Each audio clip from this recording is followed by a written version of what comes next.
Интернет желесинде кандай жаңылыктар болуп жатат, акыркы маалыматтар менен Миргүл Эшбаева таныштырам. Саламатсыздарбы? Сыймык Жапукеев пандемиядагы көмүскө кылмыштарга Абылгазиев, Боронов, Алтынай Өмүрбековалар жооп берет. Керек болсо камалат. Экономикалык кылмыштуулукка каршы күрөшүү боюнча мамлекеттик кызматтын төрагасы Сыймык Жапукеев пандемия учурундагы көмүскө кылмыштардын бетин ача турганын билдирди. Пандемияда канча адам өлүп кетти? Эмне алардын жоопкерчилигин эч ким албайбы? Бул боюнча азыр текшерип жатабыз. Ошондогу өкмөт Абылгазиев, Боронов, Алтынай Өмүрбековалар жооп берет. Биз ишти аягына чейин чыгарабыз. Суракка пандемияда ким жооптуу болсо, баары суракка келет, дейт Жапукеев. Ошондой эле Абылгазиевди суракка чакырасыздарбы деген суроого Абылгазиевди да чакырабыз. Керек болсо камалат деп ишенимдүү жооп кайтарды, деп жазып чыкты Компромисс чекиткечи сайты. Жогорку соттун төрайымы Гүлбара Калыева кылмыш ишинен кутулуп кетеби? Жогорку соттун төрайымы Гүлбара Калыева тергөөчүсүнүн сурагына барбай, ар кайсы шылтоо менен амалданып атканы эмнени билдирет? Кызмат абалынан пайдаланып, кылмыш ишинен качуубу? УКМК болсо Калыеванын тергөөнү тоготпой атканын расмий жарыя кылды. Аягы кандай бүтчүдөй деген суроого коомчулукта орду бар айымдардын бири Надира Нарматова коомдук ишмер мындай пикирин билдирди. Жогорку соттун төрайымы Гүлбара Калыева кылмыш иши козголуп УКМК прокуратура Ички иштер министрлиги тарабынан алдын ала кылмыш иштерин тактоо үчүн тергөөгө чакырылса, расмий чакыруу кагазы берилсе, эч кандай шылтоосуз келүү керектигин өзү жакшы билсе керек. Атайын УКМК расмий чакыруусуна биринчи, экинчи жолу келбесе, мыйзам чегинде күч менен алып келүү талабын унутпаган чыгар. Чакырганда келбеген кой таш окуясын эстеп койсо жакшы болмок. Баары мыйзам чегинде болгон жакшы. Ал эми Аманбол Бабакулов жарандык активисттин пикиринде бизде сот бийликтин 3-чү бутагы катары эсептелет. Баш мыйзамдын негизинде булар эч кимге баш ийбеген орган. Ошол эле учурда сот башы менен өзү тартип бузууларды чектен чыгууну көздөп расмий чакырыктарга барбай, тоготпой койгонду кандай жазалоо керек? Бул биздин эң чоң мүчүлүштүгүбүз. Соттордун кол тийбестигинен улам булар көкөлүп выникто дегендей, ушинтип өздөрү мыйзамсыз сыйлабай турган болсо, мындай адамдарды эң ириде кызматынан ажыратып, андан кийин сот жообуна тартып камаш керек. А негизинен соттор өздөрү башкаларга бардык жагынан үлгү болушу кажет эле. Жогорку соттун төрайымы Гүлбара Калыевадан андайды көрбөй жатабыз деп Арба чекиткечи сайтына өз пикирин билдирген. 20дан ашык батир, пансионат, унаалар Жогорку соттун судьясына мыйзамсыз байуу боюнча иш козголду. Жогорку соттун дагы бир судьясына мыйзамсыз байыган деп шектелип жатат. Бул тууралуу УКМКнын басма сөзү билдирүү жасады. Алардын берген маалыматына таянсак, тергөөнүн негизинде Жогорку соттун жарандык жана экономикалык иштер боюнча соттук коллегиясынын судьясы декларацияга көптөгөн менчик объектилерин, анын ичинде алдыңкы курулуш компанияларынын элиталык үйлөрүнүн кеминде 20дан ашык батирлерге ээлик кылат. Мындан сырткары Ысык көлдөгү Кадыр Бартуу пансионаттардагы кыймылсыз мүлктөрдү жана кымбат баалуу автоунааларды жашырып келген. Атайын кызмат тарабынан айтылган шектүүнүн баштамгаларына караганда, Боронбаева Дилфуз Салимовна жөнүндө сөз болуп жатат. Кылмыш жолу менен алынган кыймылсыз мүлктүн изин жашыруу максатында судья көбүнчө жарандык бүтүмдөрдү тийиштүү мамлекеттик органдарда каттоодон өткөрбөй, кээ бир учурларда кирешелеринин тастыкталган булактары болгон алдыңкы адамдар үчүн керектүү сатып алуу келишимдерин жол жоболоштурушкан, деп билдирди УКМК. Ал эми судьянын жана анын жакын туугандарын Турция, Азия, Европа жана Америка Кошмо Штаттарына курорттук аймактарына үзгүлтүксүз туристтик сапарлары белгиленип, ири финансылык чыгымдарды талап кылгандыгы такталды. Мыйзамсыз байуу фактысы боюнча тергөө амалдары жүрүп жатат, деп жазып чыкты Компромисс чекиткечи сайты.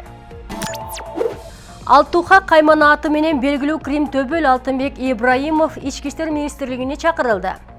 Алтуха кайманааты менен белгилүү болгон криминалдык авторитет Алтынбек Ибраимов Ички иштер министрлигине чакырылды. Бул тууралуу укук коргоо кызматынын кызматкерлери билдирди. Маалыматка ылайык 11 январда Ички иштер министрлигинин уюшкан кылмыштуулукка каршы күрөшүү башкы башкармалыгына президенттик шайлоодон кийин өлкөдөгү саясий кырдаалга байланыштуу профилактикалык сүйлөшүү үчүн чакырылган.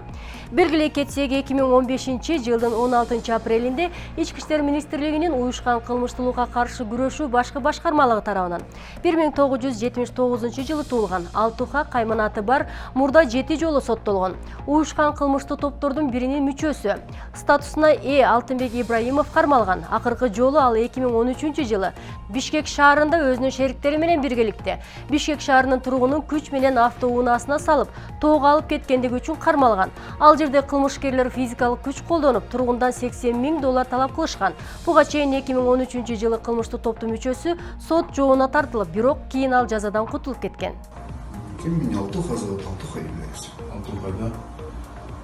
Алтуха, я тебе одно слово скажу. Может, ты в будущем кем-то хочешь стать в преступном мире. Я слышал, что ты хочешь стать вором в законе. Но просто одно надо запомнить, да? Одну вещь надо запомнить. В будущем в Кыргызстане будет борьба с ОПГ. Тебе просто надо подумать над этим. Кыргызстан без ОПГ. Одно запомни. Орусияда аскердик автобустардын катышуусунда үрөй учурган кырсык катталып, бир нече жоокер каза тапты. Орусияда аскердик автобустар менен жүк ташуучу унаанын ортосунда кырсык катталды. 11 январда жүк ташыган автоунаа жоокерлерди ташып бараткан. Автобустар менен кагылышкан. Маалыматка ылайык жүк ташуучу унаанын айдоочусу рулду башкара албай калган. Жалпысынан алган маалымат боюнча 4 автобуста 127 адам болгон. Алардын ичинен 123-ü аскерге чакырылгандар жана 4 офицер болгон. Акыркы маалыматтар боюнча 4 адам каза болуп, 40тан ашуун адам жаракат алды. Аскер прокуратурасы, полиция, жол кайгыл кызматы жана Орусиянын тергөө комитети кырсыктын чоо жайын иликтөөдө деп жазылат элдик медиа сайтында. Господи, боже мой! Господи, боже мой!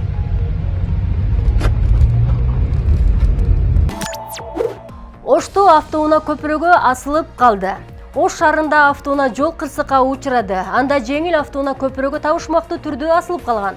Видеонун тарткан автордун айтымында айдоочу мас абалда болгон. Окуя 11 январда катталган.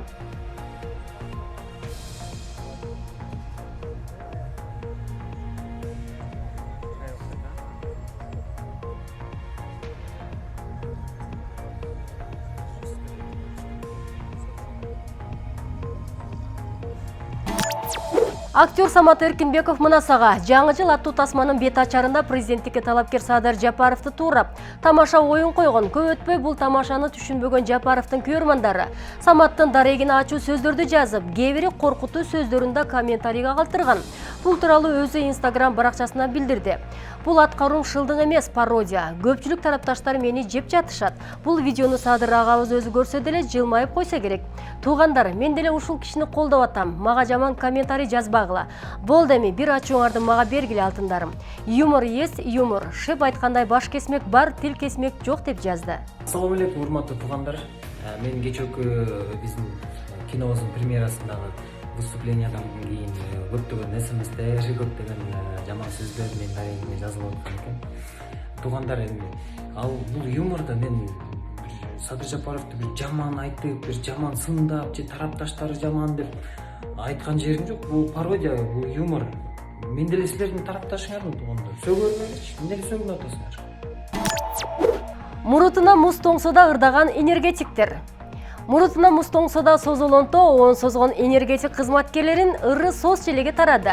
Интернет колдонуучуларына позитив тартуулаган энергетиктер көпчүлүктүн алкоосуна татып жатат деп элдик чекит медиа сайты жазып чыкты.